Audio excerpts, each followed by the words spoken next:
This calm blue stone you are looking at right now is actually a blue version of the emerald, and most people know it simply as aquamarine. It quietly forms in a handful of regions across the United States, tucked into mountains and old digging grounds that most people drive right past. And a truly fine example of this one blue stone can be worth many times its own weight in solid gold at the prices we are seeing today. Now, gold is measured by the ounce, while these gems are measured by the carat, so the comparison is not exact, though the idea still holds up well. The real point is that nature hides far more treasure than gold alone, and the famous diamonds and sapphires are only its most popular faces. A single small blue crystal can quietly outvalue a heavy gold coin resting right there beside it, which is exactly what makes all of this exciting. And speaking of the sapphire, it is honestly far from the only blue gemstone that you can go out and find somewhere in the wild. There are other blue stones that can be wonderfully valuable, and depending on where you live, some are even easier to find than any sapphire.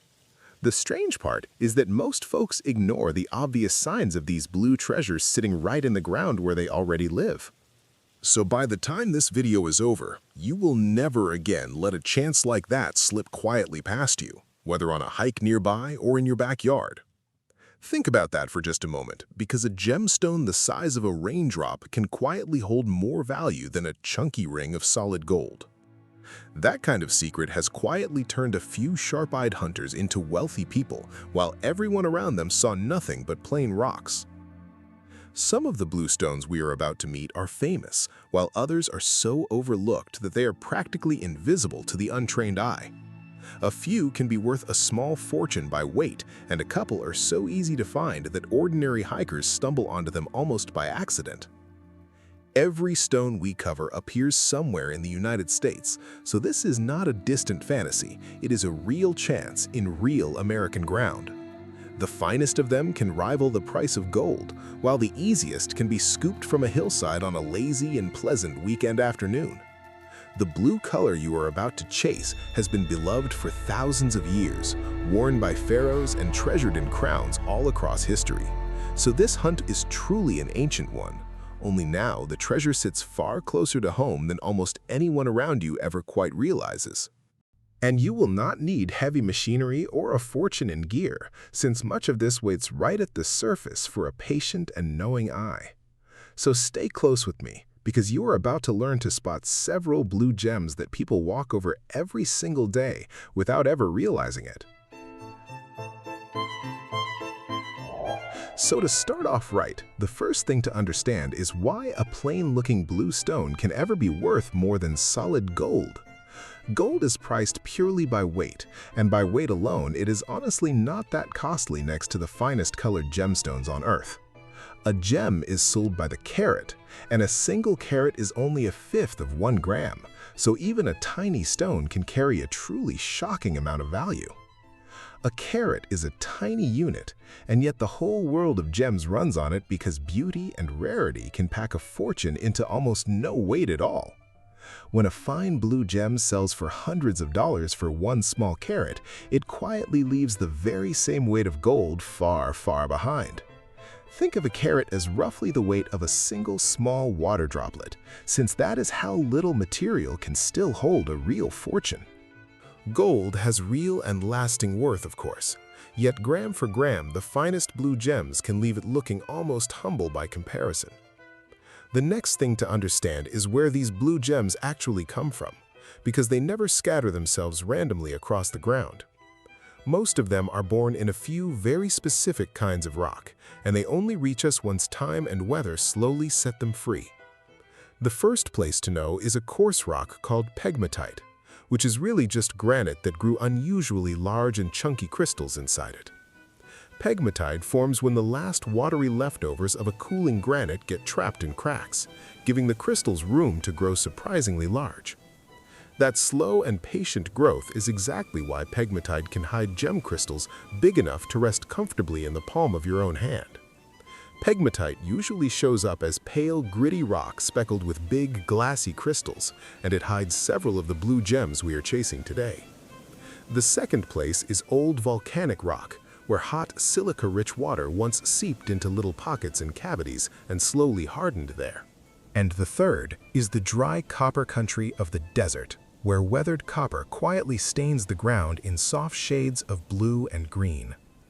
So coarse, pale rock, old volcanic pockets, and copper-stained desert are the three great hiding places a smart eye slowly learns to watch. Learning to read these few rocks is honestly more than half the battle, since a gem is only ever as findable as the ground that holds it. So do not rush past a boring-looking outcrop, because the plainest gray wall can quietly hide a pocket of glowing blue crystals inside. So let us begin with the very stone from the start of this video, that sea blue beauty which shares its family tree with the emerald. Rockhounds chase this blue cousin of the emerald high in the mountains, especially on the cold and rugged slopes of Mount Antero in Colorado. That peak is a brutal place to hunt, rising above 13,000 feet, where the air is thin and the weather can turn in a heartbeat. Yet people still climb it every summer, chasing pockets of blue crystals that time and erosion have slowly opened up inside the pale granite. Aquamarine grows in pegmatite and in cavities near the summit, forming long six-sided columns with a clean and watery blue shine. The high pockets on Mount Antero can hold clear quartz and topaz too, so a single lucky cavity may reward you with several treasures at once. Its lovely blue comes from a whisper of iron inside the crystal, the very same element that quietly tints so much of the natural world around us. It often turns up nestled beside black smoky quartz and pale feldspar, which makes those glowing blue crystals even easier to spot. To recognize it, look for a sea blue to blue-green color in a six-sided crystal that is hard enough to scratch glass without any effort. When you wet a suspected aquamarine and its blue deepens while it still scratches your glass, you are very likely holding the real thing. A deep, rich blue example is the true prize, since pale stones stay common and cheap, while the strong blue ones can beat their own weight in gold. The finest aquamarine glows a clean, deep sky blue, and jewelers prize that rich, even color far above the paler and greener stones. Many people confuse it with plain blue glass or pale blue topaz, so that six-sided shape and the glass scratching hardness become your best friends. Now let us stay with that same coarse pegmatite rock because it hides our next blue treasure, one that carries a proud American name. This gem is topaz, one of the hardest gemstones in all of nature, and its rare natural blue form is the official state gem of Texas. Topaz grows from hot, fluorine-rich fluid in the final gasps of a cooling granite, which is why it favors those coarse pegmatite pockets. Almost all of it comes from a single spot, the granite hills of Mason County in the Texas Hill Country, and nowhere else in the entire state.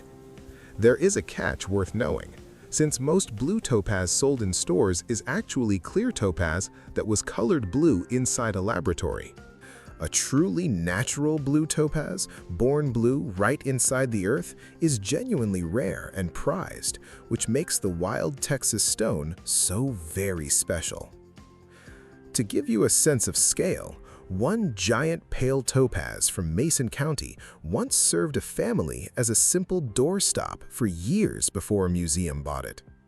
That enormous crystal now rests behind glass, a quiet reminder that world-class treasure can hide inside the most ordinary-looking rock. For many years, a few Texas ranches let visitors pay a small daily fee to sift the creek gravels and hunt for that state gem by hand. If Texas feels too far, the state of Utah offers public land at Topaz Mountain, where anyone may hunt topaz weathering out of pale volcanic rock. Topaz is a heavy stone with a bright glassy shine, and it sits so high on the hardness scale that it scratches both glass and steel with ease. It even sits a full step above quartz in hardness, so a topaz will scratch a quartz crystal while the quartz can never scratch it back. One of its quiet secrets is a perfect flat break across the crystal, so a smooth cleaved face can help you tell topaz from ordinary quartz. Look for a clear to pale blue crystal that lets light pass through like a shard of glass, often washed loose from the gravel by running water. Even a colorless topaz from that ground is exciting, since it proves the rock is right, and a rare blue crystal could be waiting close by. A clean, natural blue topaz is a wonderful find, and its rarity and hardness make it far more valuable than the treated blue you see in shops. Because a genuine wild blue is so scarce, a certified Texas blue topaz can command a price that leaves the treated store stones far behind. Now for a blue stone with one of the most beautiful backdrops in all of American rock hunting, high in the mountains of Colorado. This gem is amazonite, a lovely blue-green form of a common mineral called feldspar, and its color hides a rather surprising little secret. Amazonite has been treasured since ancient times, and it likely took its name from the great Amazon River far away in South America. That glow comes from a tiny trace of lead caught inside the crystal, a rare bit of chemistry that paints the feldspar its famous soft color. Its most celebrated home is the Pikes Peak country near Colorado Springs, in a giant body of granite well over 1 billion years old. There, amazonite grows inside gas pockets in the granite, and it often appears locked together with jet-black crystals of smoky quartz. That contrast of glowing blue-green against deep black quartz is so striking that fine specimens hang in museums all around the world. More than a century ago, so many crystals came out of these hills that visitors took guided crystal tours right off the passenger trains. In fact, this region once made the United States the leading source of amazonite anywhere on the planet. A proud little piece of history. The best news is that much of this country sits on national forest land, where you may hand collect a reasonable amount for yourself. You can even find amazonite near the main hiking trail that climbs Pikes Peak, which makes it one of the most reachable gems on our whole list. The very same Colorado mountains also give up aquamarine and topaz, so a good amazonite hillside can quietly hide several blue gems at once. Weekend hunters have combed these hills for generations with nothing more than a rock hammer, a shovel, and a whole lot of quiet patience. To recognize amazonite, look for that soft blue-green color in a blocky crystal sitting near smoky quartz in pale and crumbly granite. It is a fairly soft stone that will not scratch glass the way harder gems do, so a gentle touch keeps your fragile find safe and beautiful. When you polish amazonite across its natural grain, it can flash a soft silvery sheen, a little like the quiet glow of a moonstone. A rich blue-green amazonite paired with black smoky quartz is prized by collectors, and a truly fine plate can be worth a serious sum. The deeper and more even the blue-green glow, the more a collector will prize it, especially when it rests on a bed of glossy black quartz. So a plain crumbly hunk of Colorado granite is worth a very close look, since a flash of blue-green inside it can change your whole day. Even so, a single loose amazonite crystal is one of the friendliest and most rewarding blue stones a beginner can ever hope to find. Now, before we go chasing our next blue treasure, I want to share one thing that can seriously speed up how fast you learn all of this. I run a members area here on the channel built for people who are serious about learning to spot real gems with real and lasting confidence. Inside it, each month, I take a single gemstone and break it all the way down, from how it quietly forms to how you can test it at home. If you want that kind of edge, just tap the join button on your screen and come be part of this growing community of everyday gem hunters. And if you have not done it yet, please tap that subscribe button too, so the next discovery lands right on your screen the moment it goes live. Our next blue stone trades the mountains for old volcanic country, and it carries a soft sky blue glow that feels like a calm summer afternoon. This gem is a blue opal, and one of the finest kinds in the world comes from the Owyhee country along the Oregon and Idaho border. Unlike the flashy opals that shoot out rainbow colors, this one holds a steady, milky sky blue body that many people find even more soothing. It forms when silica-rich water seeps into pockets inside old volcanic rock, then slowly hardens over many thousands of quiet years. That soft blue is completely natural, born from the way light scatters inside the stone, and no two pieces ever glow in quite the same way. A Waihi blue opal is only found in that one corner of the American West, which makes a good clean piece a genuinely special little treasure. Because this blue opal holds a little less water than many others, it is more stable and far easier to cut and wear than fragile precious opal.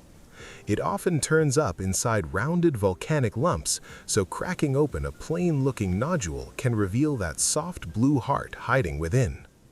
Some of these opals even glow faintly under an ultraviolet light, which is one more quiet clue when you are hunting them after dark. It is still a softer stone than most gems, so it scratches and chips easily, and it needs gentle care to keep it from drying out and cracking. Look for a translucent stone with a milky sky blue to blue-gray body, often turning up as rounded lumps weathered out of volcanic ground.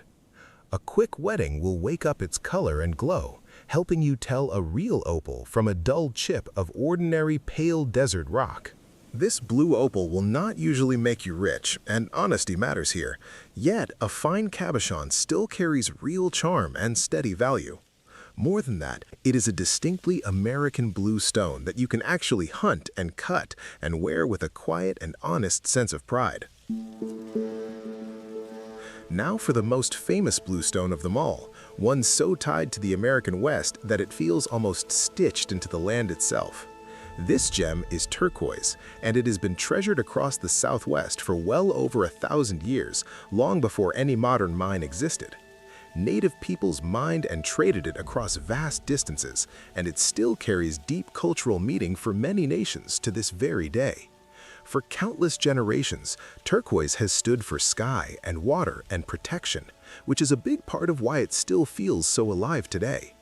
The oldest turquoise mines in the whole country sit in New Mexico, where Pueblo peoples were digging this blue stone over 1,000 years ago.